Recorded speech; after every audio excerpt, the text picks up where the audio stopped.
ഹിന്ദിയാണ് എടുക്കുന്നത്. വരും നമുക്ക് കുറച്ചു നേരം ഹിന്ദി പഠിക്കാം. അപ്പൊ നമ്മുടെ ക്രിസ്മസ് എക്സാം ഇവിടെ എടുത്തെത്താറായിട്ടുണ്ട്. നമുക്ക് സൂപ്പർ ആയിട്ട് നമ്മുടെ ഹിന്ദിയുടെ എക്സാം എഴുതാനുള്ളതാണ് അല്ലെ.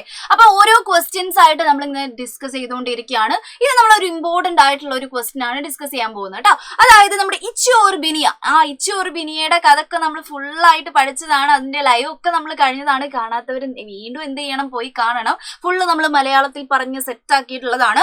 അപ്പൊ ഇച്ചു ഓർ ബിനിയ, ഇച്ചുക്കുട്ടന്റെയും ബിനിയ മോളുടെയും അല്ലെ ആ കഥയില് നിങ്ങൾക്ക് ഏറ്റവും ഇമ്പോർട്ടന്റ് ആയിട്ട് വരാൻ ചാൻസ് ഉള്ള ഒരു ക്വസ്റ്റ്യൻ ആണ് എന്തെന്ന് പറയുന്നത് കോൺവെർസേഷൻ അല്ലെങ്കിൽ വാർത്താലാപം എന്ന് പറയുന്നത് അല്ലെ. കോൺവെർസേഷൻ ഡയറക്ട്ലി നിങ്ങളോട് എന്ത് ചോദിക്കത്തില്ല, എഴുതാൻ വേണ്ടി ചോദിക്കത്തില്ല. അപ്പൊ മക്കൾ എന്ത് ചെയ്യുക, ഇങ്ങനെ പഠിച്ചു വെക്കുക. അതായത് നിങ്ങളുടെ ടെക്സ്റ്റ് ബുക്കിൽ തന്നെ ഒരു ക്വസ്റ്റ്യൻ ഉണ്ട്. ആ ക്വസ്റ്റ്യൻ പോലെ തന്നെയായിരിക്കും നിങ്ങൾക്ക് എന്താണ് എക്സാമിന് ചോദിക്കുക, എന്തായാലും ചോദിക്കും. ഇതൊരു ഷുവർ ക്വസ്റ്റ്യൻ ആണ്. അതുകൊണ്ട് ഇത് പഠിക്കാതെ മക്കൾ പോകാൻ പാടില്ല. ആരൊക്കെയാണ് ഇത് പറഞ്ഞത് എന്നുള്ളത് കൃത്യമായ ഒരു ഐഡിയ മക്കൾക്ക് ഉണ്ടാകണം. അപ്പൊ ഇതിൽ ഒരുപാട് ഡയലോഗുകൾ ഇങ്ങനെ തന്നെയായിരിക്കും നമുക്ക് എക്സാമിന് വരിക കേട്ടോ.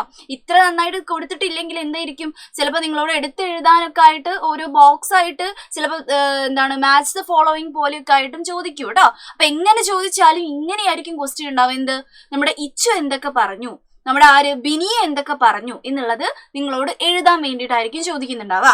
ഓക്കെ, ഇങ്ങനെ ഒരു ക്വസ്റ്റ്യൻ മക്കൾ കാണുന്നുണ്ടാവും. എന്താണ് പാത്രം എന്ന് വെച്ചാൽ കഥാപാത്രം. കഥാപാത്രം ആരാ എന്നുള്ളത് ഇവിടെ മക്കൾ എഴുതണം. അതേപോലെ തന്നെ സംവാദ് എന്താണ് കോൺവെർസേഷൻ, അങ്ങനെയാണ് നിങ്ങളോട് ചോദിച്ചിട്ടുള്ളത്. അപ്പൊ നിങ്ങൾക്ക് എങ്ങനെയായിരിക്കും മാർക്ക് ഉണ്ടാവുക, കഥാപാത്രത്തിന്റെ പേര് എഴുതിയാലും മാർക്ക് കിട്ടും. അതേപോലെ തന്നെ നോക്കിക്കേ, ഈ ഒരു സംഭാഷണം കറക്റ്റ് എഴുതുന്നതിനും മാർക്ക് കിട്ടും. അപ്പൊ രണ്ടും എന്ത് ചെയ്യണം, നിങ്ങൾ നന്നായിട്ട് പഠിച്ചിട്ടുണ്ടാവണം. ഓക്കെ, ഈ ഒരു ക്വസ്റ്റിന്റെ ആൻസർ എങ്ങനെയാണ് വരുന്നത് എന്ന് നമുക്ക് നോക്കാം കേട്ടോ. അപ്പൊ ഇങ്ങനെയായിരിക്കും കേട്ടോ തരുന്നുണ്ടാവുക. അതായത് ഓർഡറിലല്ലാതെ ഇങ്ങനെ അവിടെ ഇവിടെയൊക്കെ ആയിട്ട് മക്കളോട് ഇങ്ങനെ ഓരോ ഭാഗങ്ങൾ തരും. എന്നിട്ട് നിങ്ങൾ എഴുതേണ്ടി വരും. നമുക്കൊന്ന് ജസ്റ്റ് ഒന്ന് ഇത് വായിച്ചു നോക്കാം അല്ലെ. നോക്കിക്കേ, മേ അക്കേലി നഹി ഹം ബഹുത് സാരി ചീന്തിയാം ആയേഗി. ഞാൻ ഒറ്റയ്ക്കല്ല, എന്തായിരിക്കും, ഹം ബഹുത് സാരി, ഞങ്ങൾ ഒരുപാട് ചീണ്ടികൾ, ഒരുപാട് ഉറുമ്പുകൾ വരും എന്ന് പറഞ്ഞിട്ടുണ്ടായിരുന്നു. ഇത് ആരുടെ ഡയലോഗ് ആയിരുന്നു? ആ പാഠം കൃത്യമായി പഠിച്ച മക്കൾക്ക് ഓർമ്മയുണ്ടാവും. ഇത് നമ്മുടെ ബിനിയ മോള് പറഞ്ഞ ഡയലോഗാണ് അല്ലെ. ബിനിയ പറഞ്ഞിട്ടുണ്ടായിരുന്നു, ഞങ്ങൾ ഒറ്റയ്ക്കൊന്നും വരത്തില്ലേ, ഞങ്ങൾ എന്ത് ചെയ്യും, ഒരുപാട് ഉറുമ്പുകൾ ഒരുമിച്ചിട്ടായിരിക്കും വരിക എന്ന് പറഞ്ഞിട്ടുണ്ടായിരുന്നു. അപ്പൊ ഇത് ആരുടെ ഡയലോഗാണ്? ഇത് ബിനിയയുടെ ഡയലോഗാണ് അല്ലെ. ഓക്കെ, അപ്പൊ എന്താണ് ഇത് നമ്മുടെ ബിനിയയുടെ ഡയലോഗാ എന്നുള്ള കാര്യം നിങ്ങൾ ആലോചിച്ച് വെക്കുക. അപ്പൊ നമ്മൾ എന്ത് ചെയ്യുന്നു, ബിനിയ എന്ന് എഴുതി വെക്കുന്നു. ഓക്കെ, നമ്മൾ ആദ്യത്തെ സംഭവം സെറ്റായി. ഇനി ഇവിടെ എന്താണ്, ഹൂം അരെ നെഹി ഗുദ്ഗുദി ഹോഗി, പറ്റില്ല, ഗുദ്ഗുദി ഹോഗി, ഇക്കിളി ഉണ്ടാവും എന്ന് പറഞ്ഞ ആരായിരുന്നു? നമ്മുടെ ഇച്ചുമോനായിരുന്നു അല്ലെ. ഇച്ചുമോൻ എന്താണ്, എല്ലാ ഉറുമ്പുകളും കൂടി ഒരുമിച്ച് വന്നിട്ടുണ്ടെങ്കിൽ എന്ത് പറ്റും, ഗന്നയായിരിക്കുന്ന കരിമ്പുമായിരിക്കുന്ന നമ്മുടെ ഇച്ചുമോൻ ഇക്കിളി ആവത്തില്ലേ എന്ന് പറഞ്ഞിട്ടുണ്ടായിരുന്നു അല്ലെ. അപ്പൊ ഗുദ്ഗുദി ഹോഗി എന്ന് പറഞ്ഞത് ആരായിരുന്നു? ഇച്ചു ആണ് അല്ലെ. അപ്പം ഈ ഡയലോഗ് ആരുടേതാണ്? നമ്മുടെ ഇച്ചുവിന്റെ ആണ് എന്നുള്ള കാര്യം മക്കൾ ആലോചിക്കുക. അപ്പൊ ആദ്യം എന്ത് ചെയ്യണം, ആദ്യം നിങ്ങൾ ആരൊക്കെയാണെന്നുള്ള ഒരു ഐഡിയ ഉണ്ടാക്കിയതിനു ശേഷം മാത്രമേ നമ്മുടെ ആൻസർ ഷീറ്റിലോട്ട് എഴുതാവൂ കേട്ടോ. അപ്പൊ നോക്കാം, അടുത്ത എന്താണ്, ഗുദ്ഗുദി നെഹി ഹോഗി, ഇക്കിളി ഉണ്ടാവത്തില്ല.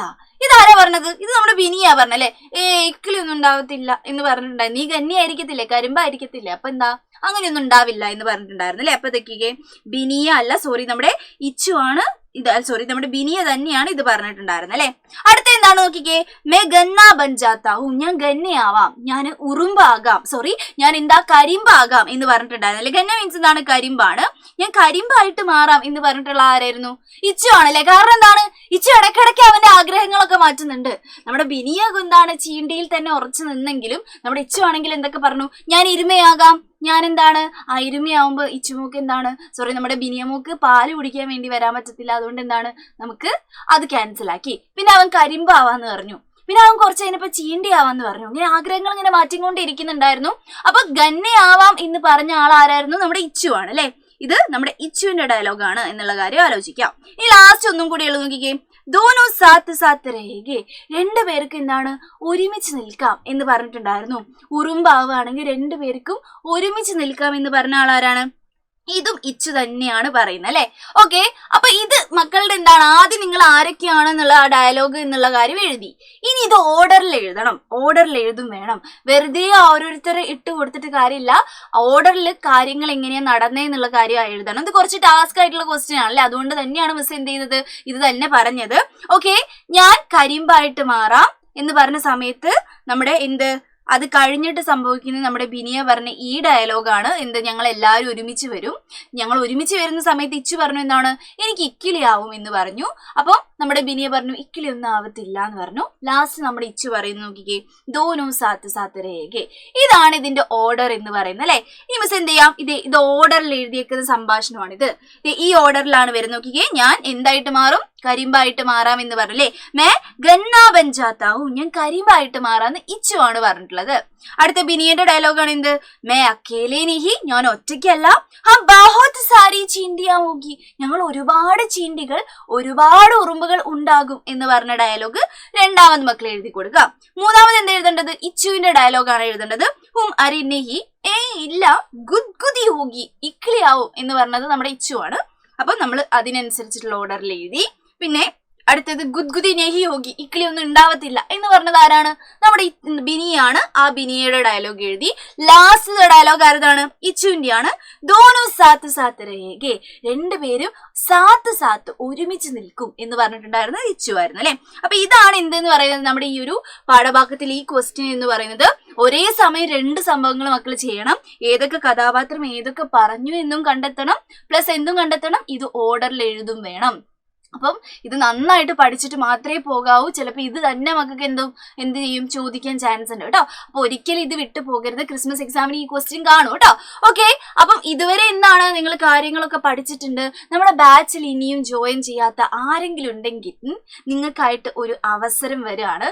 എൻ ഗെയിം എന്ന് പറഞ്ഞിട്ട് ഒരു പുതിയ ബാച്ച് നമ്മൾ തുടങ്ങാൻ പോവാണ്. എന്താണ് ഈ എൻ ഗെയിം എന്ന് പറഞ്ഞിട്ടുള്ളത്, അതായത് നമ്മൾ എന്താ ചെയ്യുന്നത്, ഈ ഒരു ഇതുവരെ കാര്യങ്ങൾ ഒരുപാട് ചാപ്റ്റേഴ്സും കാര്യങ്ങളും ഒക്കെ മക്കൾക്ക് നഷ്ടപ്പെട്ടിട്ടുണ്ടാവും അല്ലെ. കലോത്സവം, പിന്നെ ജലദോഷം, പനി എന്നൊക്കെ പറഞ്ഞിട്ട് കുറെ സാധനങ്ങൾ അങ്ങ് പോയിട്ടുണ്ടാവും. ഫസ്റ്റ് തൊട്ടിട്ടുള്ള ചാപ്റ്റേഴ്സ് കിട്ടാത്ത മക്കളുണ്ടാവും. അവർക്ക് വേണ്ടിയിട്ടുള്ള ഒരു സെക്കൻഡ് ചാൻസ് ഒക്കെ എന്നൊക്കെ പറയുന്ന പോലെ ഒരു സംഭവമാണിത്. എന്താണ്, നമുക്ക് ഇനി വരാൻ പോകുന്ന പോർഷൻസും, അതായത് ക്രിസ്മസ് എക്സാമിന് ശേഷമുള്ള പോർഷൻസ് ഇല്ലേ, അതും പ്ലസ് ഫസ്റ്റ് മുതലേ ഉള്ള നമ്മുടെ ചാപ്റ്റേഴ്സിന്റെ റിവിഷൻ ക്ലാസ്സും എവിടെ ഉണ്ടാവും, നമ്മുടെ എൻ ഗെയിം, വജ്ര എൻ ഗെയിം എന്ന് പറയുന്ന ബാച്ചിൽ ഉണ്ടാകും. അപ്പൊ ഇത് നമ്മൾ എന്താണ് വളരെ നേരത്തെ തന്നെ ഇതിന്റെ കാര്യം പറയുന്നതിന്റെ കാരണം, ഇപ്പം നിങ്ങൾ ജോയിൻ ചെയ്യുകയാണെങ്കിൽ ഒരു 50% ഓഫ് നമുക്ക് ഉണ്ടാകും. നമുക്കൊരു 50% ഓഫ് ഉണ്ടാവും. ഈ ഒരു കോഡൊക്കെ അടിച്ചു നോക്കിയാൽ മതി. എന്നിട്ട് ഈ നമ്പറിലൊക്കെ ഒന്ന് വിളിച്ച് കാര്യങ്ങളൊക്കെ ഒന്ന് അന്വേഷിച്ചാൽ മതി എന്തെങ്കിലും ഡൗട്ട് ഉണ്ടെങ്കിൽ. അതായത് എൻ ഗെയിം എന്ന് പറഞ്ഞ ബാച്ചാണ് നിങ്ങൾക്ക് കിട്ടാൻ പോകുന്ന ഒരു സെക്കൻഡ് ചാൻസ് ആണ്. ഇത് നിങ്ങൾ എന്ത് ചെയ്യരുത്, ഒരിക്കലും ഒഴിവാക്കരുത് മക്കൾ കേട്ടോ. കാരണം എന്താണ്, നമുക്ക് ഫസ്റ്റ് തൊട്ടുള്ള കാര്യങ്ങൾ റിവൈസ് ചെയ്ത് തരും. നമ്മുടെ സാധാരണ ബാച്ച് പോലെ തന്നെ എന്തുണ്ടാവും, ക്ലാസ്സുകളും ഉണ്ടാവും, പ്ലസ് റിവിഷൻ ബാച്ചുകളും ഉണ്ടാവും. എല്ലാം പഠിക്കാം, അത് മാത്രം മതി അല്ലെ. അപ്പം എന്ത് ചെയ്യുക, ഈ പെട്ടെന്ന് ഒരു കാര്യങ്ങളൊന്നും ആലോചിക്കേണ്ട ആവശ്യമില്ല. നിങ്ങൾക്ക് ഗുണം മാത്രമേ ഉള്ളൂ. വേഗത്തിൽ തന്നെ ഈ നമ്പറിൽ വിളിച്ചിട്ട് ഒന്ന് ജോയിൻ ചെയ്തേക്കാം. അപ്പൊ നമുക്ക് ബാച്ചിൽ വെച്ച് കാണാം. ഇതേപോലുള്ള കുഞ്ഞു കുഞ്ഞു കാര്യങ്ങളായിട്ട് ഇനിയും വരുന്നതായിരിക്കും. Bye bye.